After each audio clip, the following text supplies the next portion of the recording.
Hello, ladies and gentlemen. My name is Eric Lambeck, and I am going to teach you how to solve the 3x3 Rubik's Cube blindfolded using the M2 method for edges and Old Pochmann for corners. This is the method I currently use. My record is 55 seconds, including memorization, which is, I believe, like top 5 in the world. So that's pretty ownage. Non-lucky, by the way. So you can get really good times with it. The video is going to be broken into 3 parts. In part 1, which is this, I'm going to teach you the basic concepts on how to solve a blindfolded, the steps you need, and all the algorithms that you'll need throughout the entire solve on how to move the pieces around. In part 2, I'll teach you how to memorize and solve the corners using Old Pochmann. And in part 3, you'll learn how to memorize and solve the edges using M2, also by Stefan Pochmann. Solving a Rubik's Cube blindfolded is completely different method than what you normally use. You don't solve it one layer at a time. You're going to solve it in groups of pieces at a time. In this case, we're going to start by doing solving all the corners like this. Well, it's already solved, but we're going to solve all the corners first, so it looks like this. Corners solved, all the corners are solved, all the corners are solved. And then solve all the edges, so it's solved.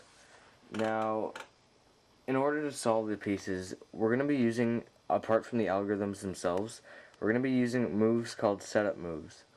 What they do are, they're at most, I'm going to limit them to 3 moves, because that's all you need. They're moves you do before you execute the algorithms that bring the pieces into the places you want, so you can switch the correct pieces and solve them. So, this is an example of a setup move. We want this, I'll explain this later, but this has to go to here. So the setup move is D, and then we do the algorithm. Don't pay any really attention to that, I'm just giving an example. I will tell you how to do all the corners, everything. I'll go over everything properly in parts 2 and 3. So that setup moves are moves before your algorithm that bring them into the right place. Now, I'm assuming you already know the correct terminology and like R, U, stuff like that. If not, please don't watch this, just close it, because you're wasting your time. The first thing you're going to do when you lift the cover off the cube or you start your blindfold solve is you're going to devote a color that's always going to be on the front face. Inspired by Emil, I've used red on front and white on top. And from that, I know exactly where every other color is. So without looking at these sides, I know that orange is on the back, blue on the right, green on the left, yellow on the bottom. And you really have to get comfortable with this. You have to know, like, just off the top of your head, where every single color faces on the cube. And in order to get faster, you really have to get more acquainted with this. So for this, I just recommend if this is your first time, practice using red on front and white on top. You get to used to the pieces more. You get to know what piece goes where, and it really, really speeds up your time if you just choose one solid face to stick with every solve. So red on front, white on top. Know that red is opposite orange, blue is opposite green, and also know that blue is on your right. With red on front, white on top, blue is going to be on your right. Yellows are going to be opposite white, and green is going to be opposite blue. Before we go on to the algorithms for solving the corners and edges, I'm going to do the scramble right now. I'm going to post the scramble on the information on the right side of the video, so we can do the exact same solve, and it's a lot easier to follow along. So make sure red's on front, white's on top, and do this scramble. Now, since you already know the terminology, I'm just going to not say anything. I'm just going to do it and post it.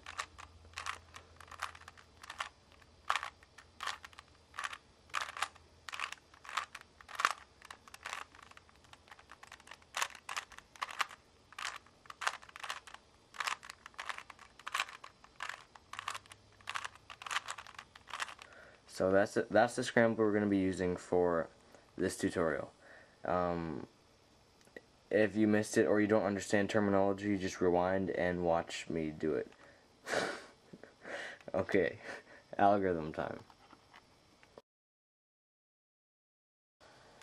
There are only 2 algorithms we're going to need to know to solve the corners using Old Pochmann. If you're if you know your Friedrich PLL, one of them is identical and one of them is very close.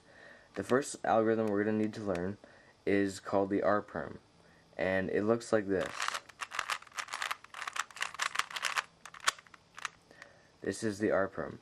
There are two kinds, but we're using this one. I'm only going to teach you this one. So this is what you need for the parity case for corners. I'm going to get more into that in part 2 when I'm actually teaching you how to do the corners, but this is just the algorithm.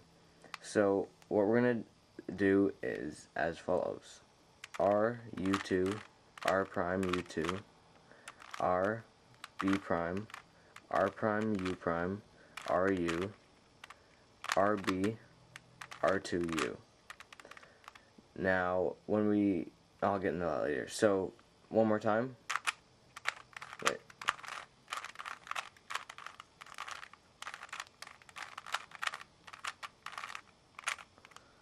That's the algorithm.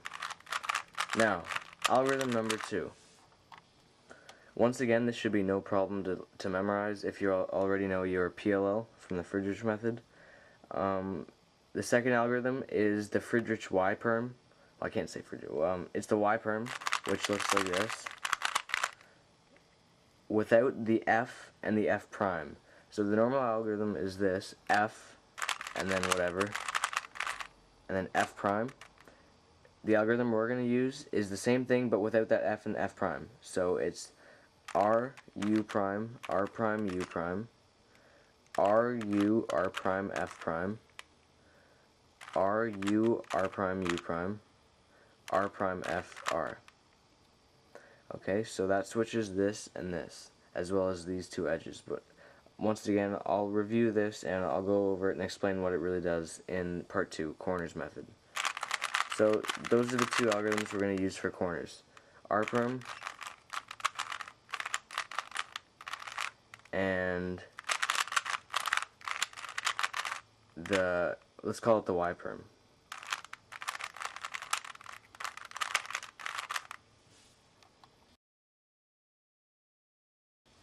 Okay, for the edges, there's only one algorithm you're going to need to learn for how to solve them, and it is pretty complicated, so I recommend you get like paper or pencil or something.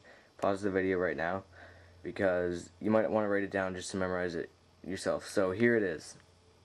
M2. Done. That's the algorithm. M2. Easy to remember. That's the only thing you need to know how to solve the edges, other than using the setup moves that I told you about in the beginning.